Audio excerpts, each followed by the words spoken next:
All right, welcome back. We've started our sausage and veggie mix before the break using pineapple brats that were smoked from Simon Market. Yummy. We've got Martinez Produce providing us several different colors of peppers and onions and a little bit of garlic. Yeah, and salt, mango, and a little bit of crushed red pepper flake. Yeah. So it doesn't take much to put this together. You can throw this together as a family meal really quick, really easy. And it takes less than 10 minutes depending upon how much you need to make. Now, if you have a Blackstone at home, you can do this on a Blackstone. You can do this in an electric skillet. You can do it in a pan just like I'm doing it if there's only one or two of you. Whatever you need, you just cook to the amount that you need. Now, this is 2 brats inside of here. And I've cut them thin so that they spread out and you don't overpower any of the flavors.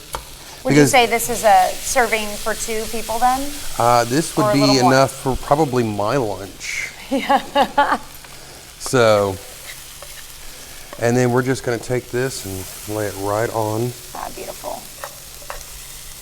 Into our plate. There you go. Oh, yummy, yummy, yummy.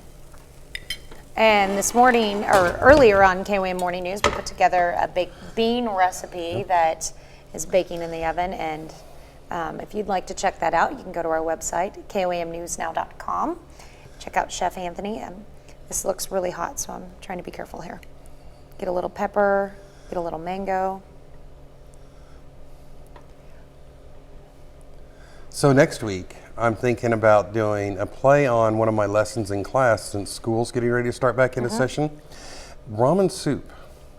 And I'm not talking about like the really fancy ramen. I'm talking about the really inexpensive 5 packs for $1 ramen soup.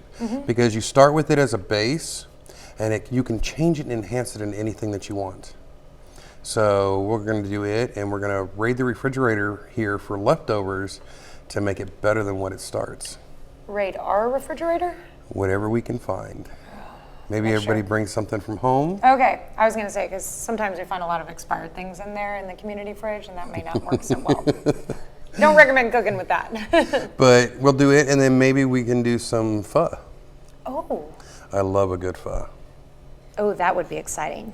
Okay, this is really delicious.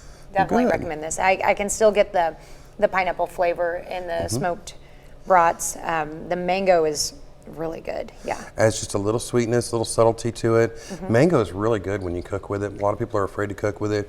You can cook with mangoes and pineapples. They both give a very base, mellow sweetness to everything.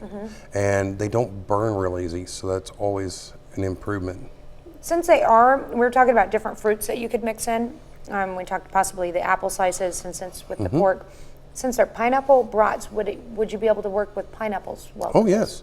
Just put pineapple in instead of the mango, and it will intensify and enhance the flavors all the way around across the board. The mango, I just like to utilize what's in the box, and mango is in the box. Yeah. And usually they do have a pineapple in their box. Yeah. So, little tip for you. How many pineapples do you think a plant produces every year? 6. 1. Only one. Only 1. Well, I did not know that. So. I don't know why I said 6. That was random. Random guess. All right, okay, so this is delicious. You can get this recipe again on our website later this morning, plus the other 2 segments. They'll all be together in the Chef Anthony segment on our site at koamnewsnow.com. Thank you so much. Thank you. I'll see you next week. Looking week. forward to cooking with ramen and our kitchen clean out next week. That'll be fun. I love doing that. It's one of my favorite lessons I do in class. And I love making pho. All right, looking forward to that. Good. We'll be right back.